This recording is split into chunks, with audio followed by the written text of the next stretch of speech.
अंबुज आनंद। राधे राधे। राधे राधे महाराज जी।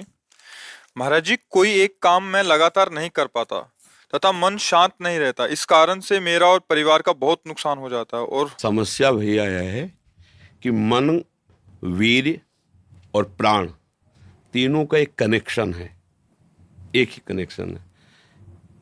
अगर हमारा वीर्य ब्रह्मचर्य ठीक है तो मन शांत और एकाग्र रहेगा और प्राण बलवान और सूक्ष्म रहेंगे। अगर वीर्य कमजोर हो गया तो मन चंचल, अशांत और प्राण स्थूल और बलहीन हो जाएंगे। स्थूल, सूक्ष्म नहीं होंगे। अब हमको मेन पॉइंट पर सुधार करना है, चाहे गृहस्थ हो चाहे विरक्त। गृहस्थ के लिए भी एक संयम से बर्ताव करने के लिए कहा गया है, और अगर जब तक ब्याह नहीं हुआ तब तक तो और संयम से रहना ही चाहिए। अगर हम लोग वीर्य का महत्व समझने लगे, ब्रह्मचर्य का, तो हमारा जीवन काफी संकटों से निवृत्त हो सकता है। अध्यात्म शक्ति वीर्य से ही प्रकट होती है। जब हम ब्रह्मचर्य से रहते हैं, भजन करते हैं, मान लो गृहस्थी में है, भगवान कश्यप जी 10,000 वर्ष तक ब्रह्मचर्य रहे। फिर उन्होंने माता विनता के गर्भ में, जानते हो कौन पैदा हो? भगवान गरुड़ जी पैदा हुए। कितने बलशाली, भगवान के वाहन, पूरे विश्व ब्रह्मांड को अपने एक पंखे में रख के उड़ सकते हैं। 10,000 वर्ष भजन किया तो फिर गरुड़ जी पैदा हुए।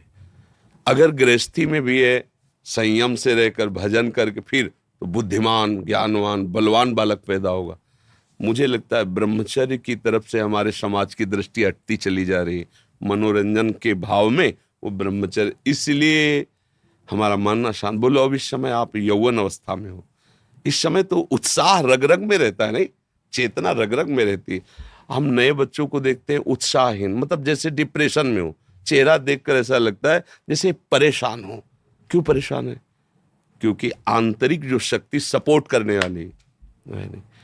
अब मन जिस विचार में फंसा देता है, बिना मतलब फंसाए, कोई भय नहीं, वो भय दे रहा है। कोई शोक का कारण नहीं, वो शोक दे रहा है, चिंता दे रहा है। किसी भी कार्य को करो, इतना संशय पैदा कर रहा है, पता नहीं काम सफल होगा कि नहीं सफल होगा, कहीं ऐसा तो नहीं हो जाएगा, कहीं ऐसा तो, वो अशांत रखता है। और जब ब्रह्मचर्य, ऐसा कैसे हो सकता है? बल है ना, अध्यात्म बल, शारीरिक बल की बात नहीं कहते। ऐसा कैसे हो सकता है? यदि एक बार ऐसा हुआ तो 1000 बार मैं प्रयास करूंगा और इस पर विजय। वो मतलब एक जिद्दी स्वभाव, एक निष्ठा, उसी से आती है, उसी से। ये जो संत महात्मा बड़े बड़े कष्टों को रौंद करके वो मेन पावर है। और हम लोग उससे, प्राण हमारे स्थूल हो गए, वासनात्मक, मन हमारा चंचल अशांत हो गया। क्यों? क्योंकि हमारा ब्रह्मचर्य ठीक नहीं है। अब उस पर किसी की दृष्टि नहीं जाती। अब ब्रह्मचर्य कैसे ठीक हो? हमारा संग ठीक नहीं, हमारा भोजन ठीक नहीं, हमारा दृश्य ठीक नहीं, हमारा श्रवण ठीक नहीं, गंदी बातें देखें, गंदी बातें सुने, गंदा विचार आए, गंदी क्रियाएं करें, फिर ब्रह्मचर्य कैसे रहा जा सकता है? अगर सुधार करो तो अभी बहुत बढ़िया समय है, कोई ज्यादा अवस्था तो हो नहीं गई। ब्रह्मचर्य का सुधार करो। हम सबसे कहते हैं व्यायाम करो। बिना शरीर को थकाए ब्रह्मचर्य को पचाया नहीं जा सकता। जैसे दंड बैठक, दौड़ भाग, व्यायाम किया, फिर आप भले गृहस्थ हो, फिर दिन भर कार्य करते रहो। 30 मिनट तो पूरे शरीर को ऐसा व्यायाम में रखो पसीना पसीना हो जाए।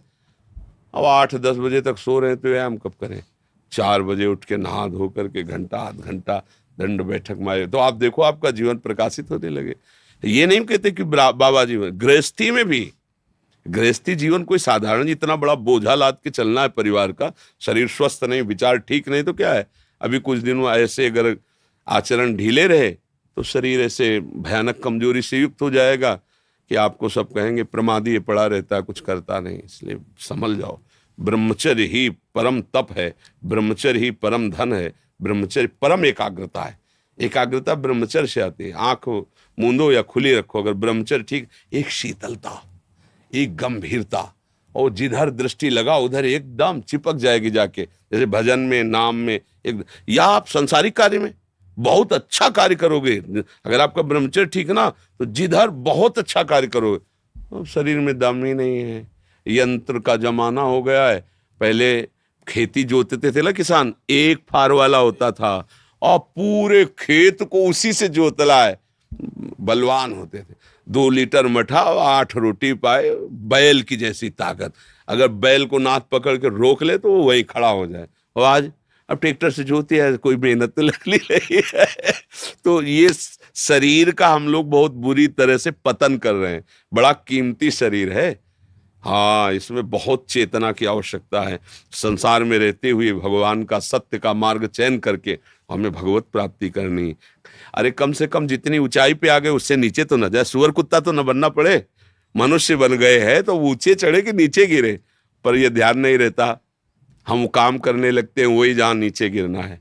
अब दूसरे जीवों का मांस खाना, शराब पीना, जुआ खेलना, व्यभिचार, ये कहाँ ले जाएगा? एकदम नष्ट कर देगा। तो जवान बच्चे हो, सावधान रहो, खान पान ठीक रखो, सावधानी पूर्वक चलो, ठीक है।